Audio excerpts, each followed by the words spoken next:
Hola, buenos días, buenas tardes o buenas noches, dependiendo del momento en el cual estéis viendo este nuevo vídeo del canal de Acupuntura Científica.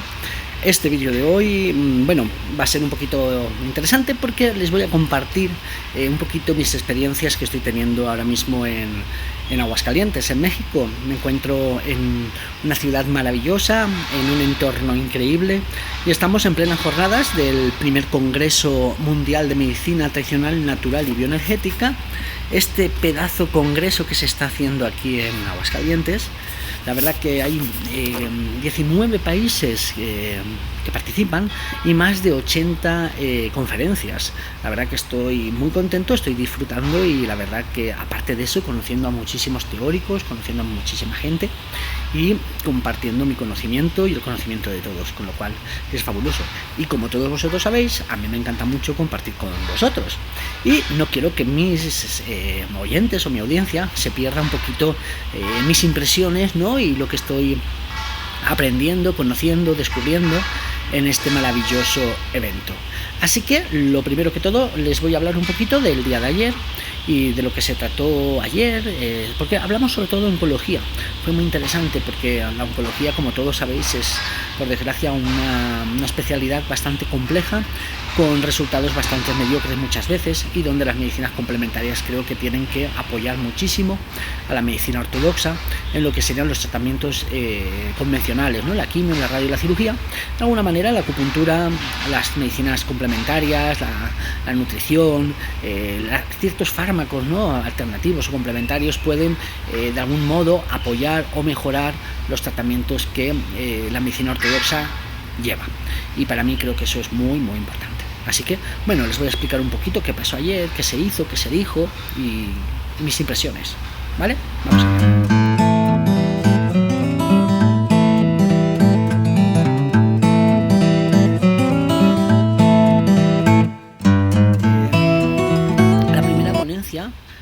Es muy bonita porque nos habló el doctor honoris causa Juan Alfonso García Urbina, de México, y nos hablaba de los hidrocarotenos inyectables para la supresión de los tumores cancerígenos. La verdad que la conferencia para mí fue muy interesante, sobre todo porque nos hablaba de los hidrocarotenos, el poder antioxidante que tiene en los procesos tumorales, ¿no? De alguna manera todos sabemos que cuando un paciente presenta un cuadro morboso, como es una patología oncológica, aparte de tener muchos síntomas y muchos signos, una de las cosas que tiene es un nivel alto de radicales libres, que ya vienen por el mismo producto tumoral, pero también muchas veces por la medicación que al paciente se le suministra, ¿no?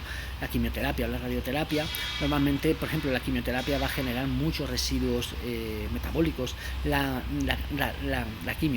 radioterapia va a generar mucha inflamación, y con todo lo que es los procesos biológicos que conllevan a un proceso inflamatorio crónico. Y la verdad que dar antioxidantes a un paciente que cursa con este tipo de patologías, pues creo que es muy muy interesante como medida complementaria para intentar abordar y mejorar el proceso oncológico. Otra ponencia que para mí también fue bastante interesante fue la del doctor Rafael García Chacón, este caso de Venezuela. Nos habló de la dieta del paciente oncológico. Claro, tenemos que saber que cuando un paciente, en realidad las dietas deberíamos de tenerlas siempre presentes, no solamente en los pacientes oncológicos, sino en cualquier patología crónica, e incluso también no solamente en patologías, sino también como mecanismos de mantener o de preservar la salud en nuestros pacientes y en nosotros mismos. Es importante lo que comemos. Ahora bien, un paciente oncológico, por la necesidad específica que está sucediendo en su cuerpo, ¿no?, por esas debilidades de yin o de sangre que normalmente tienen, pues de alguna manera siempre hay que intentar vigilar o intentar ayudar a que nuestro paciente no tenga ninguna carencias de vitaminas, de minerales, de oligoelementos, y sobre todo también de antioxidantes, ¿no? Por ejemplo, los hidrobetacarotenos, ¿no?, de la sesión anterior, pues de alguna manera podrían estar muy muy indicados, o sería muy interesante poderlos usar junto con esta técnica, ¿no? Luego, otra ponencia que para mí fue espectacular, la verdad que me impresionó, porque la calidad, primero humana, y luego de conocimientos que tiene el doctor César Caballero González, en este caso de Cuba, aunque él vive aquí en México, y la verdad que tuve el placer de poder disfrutar de una comida cubana en su casa mexicana. La verdad que fue increíble, lo pasé muy bien.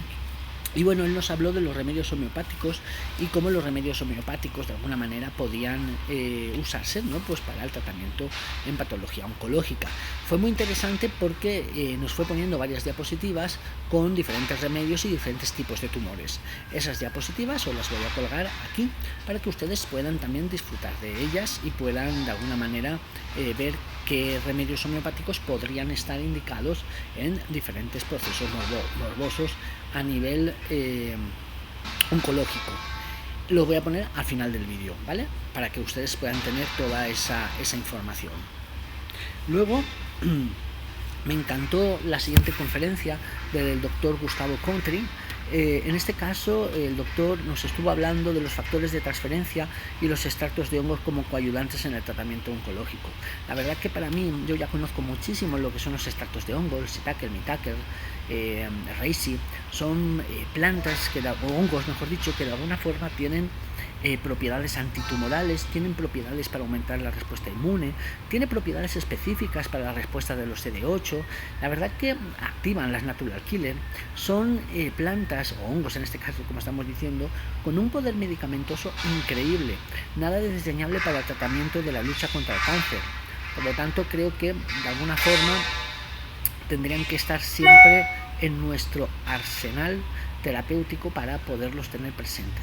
Luego el doctor nos estuvo hablando sobre todo de los lisados de bajo peso molecular, que son peptonas de bajo peso molecular, que de alguna forma también pueden estimular los órganos endógenos, los órganos internos, por su organoespecificidad, que tienen que ver en el estímulo concreto de cada órgano. Por ejemplo, en los pacientes oncológicos, evidentemente, se estaría recetando, se estaría suministrando peptonas o péptidos de bajo peso molecular, sobre todo del tejido del timo. ¿Por qué?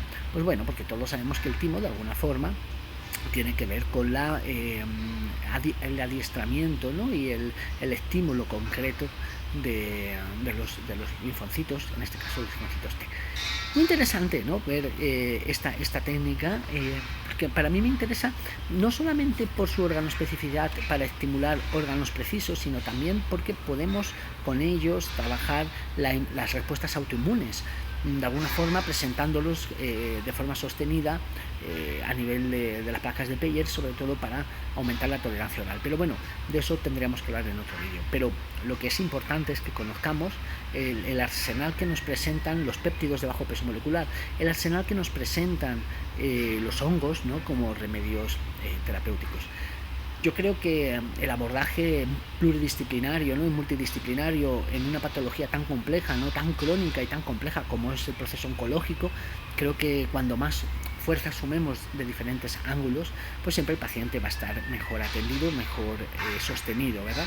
Hablando de sostenibilidad emocional, ¿no? Y la parte importante, querría comentarles también la ponencia de la doctora Gabriela León, este caso de España. La doctora nos ha hablado de los anticuerpos mononucleares y otras terapias para afrontar el cáncer.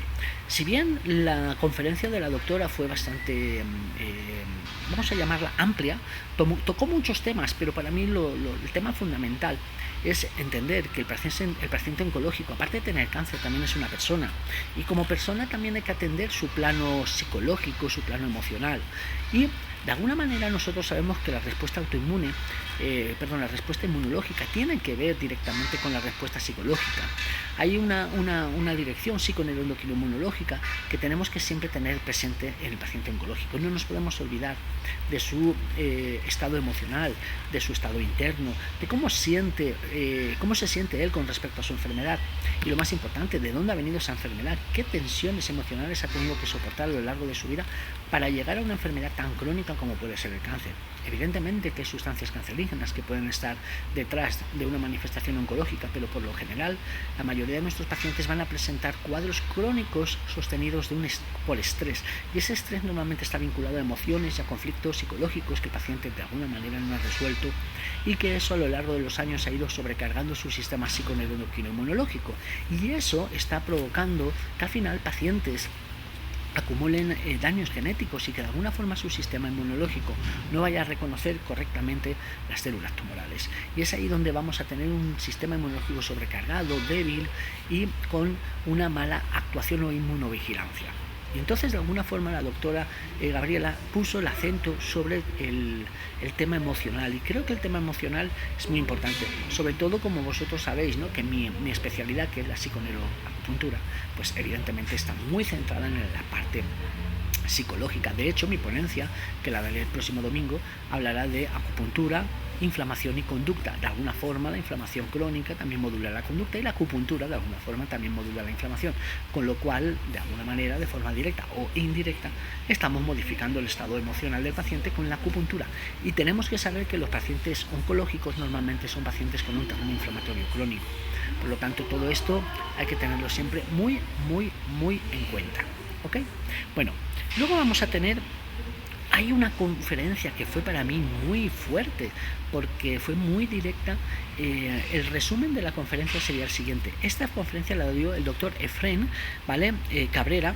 Él nos hablaba de una técnica que es la ablación térmica de tumores sólidos, malignos y benignos con la tecnología AIFU, cirugía realizada de manera extracorpórea y no invasiva.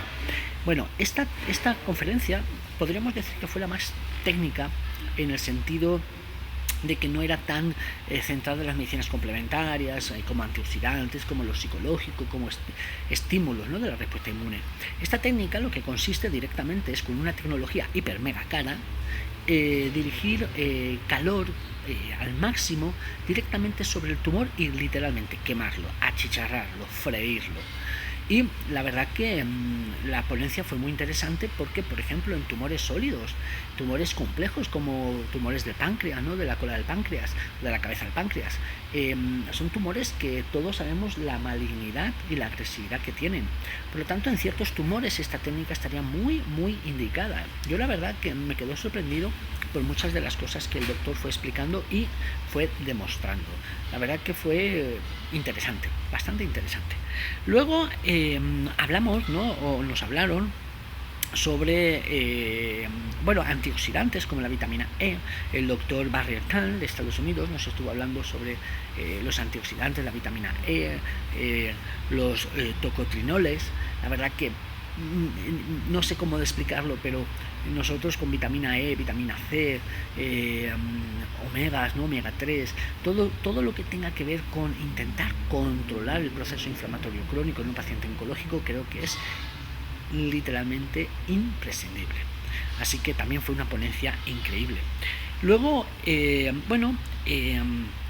estuvieron hablando, ¿no?, de más conferencias que tenían que ver con los aminoácidos, que tenían que ver con más reacciones, pero bueno, por desgracia yo tuve que estar en un vídeo, tuve que hacer un vídeo con unas entrevistas que vinieron aquí, y bueno, esas me las perdí, así que no puedo hablarles de las 3 últimas conferencias porque estaba yo haciendo unos vídeos aquí en Aguascalientes.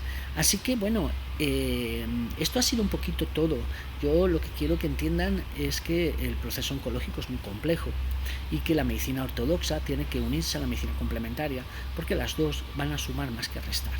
Para nada tenemos que ir en contra, ¿no?, de la medicina ortodoxa, diciendo de que no, esto no está bien, las pacientes se mueren. No. Lo que tenemos que hacer es unirnos todos y generar líneas de investigación comunes, serias y con rigor.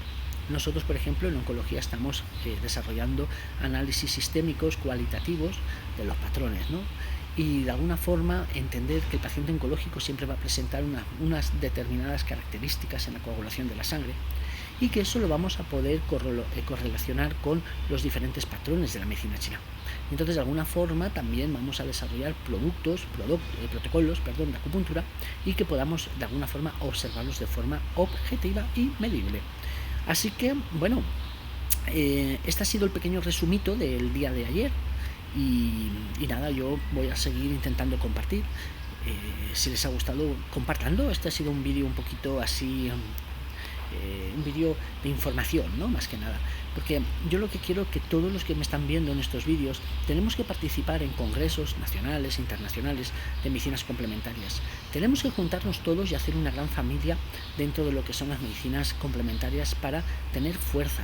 También quiero decirles que, por desgracia, hay muchas conferencias a las que yo ayer vi que carecen de cualquier rigor científico, y no solamente carecen de cualquier rigor científico, sino que además cualquiera persona que tenga un grado de conocimiento en física, en biología, en anatomía o en ética, se daría cuenta de que hay mucho cuento chino en nuestras medicinas complementarias, y es un deber de todos saber qué es lo que tenemos que hacer y cómo lo tenemos que hacer, y empezar también a quitar ciertas técnicas que de alguna forma están haciendo más daño que bien al conjunto de las terapias complementarias, serias y con rigor. Tenemos que estar dentro del entorno científico, y no porque la ciencia sea la panacea, sino porque es un mecanismo de validar y de dar valor a lo que hacemos. Así que bueno, voy a seguir viendo más ponencias porque el día de hoy es enorme. También quiero agradecer el trabajo increíble que está haciendo el doctor Bernardo Acosta. Quiero reconocer el trabajo de una vida entregada también a la difusión y al trabajo en las terapias complementarias. Un doctor que solamente hace que trabajar para que esto llegue a donde tenga que llamar. Y como él dice, a cambio de un lápiz sin goma. Así que, un abrazo, colega.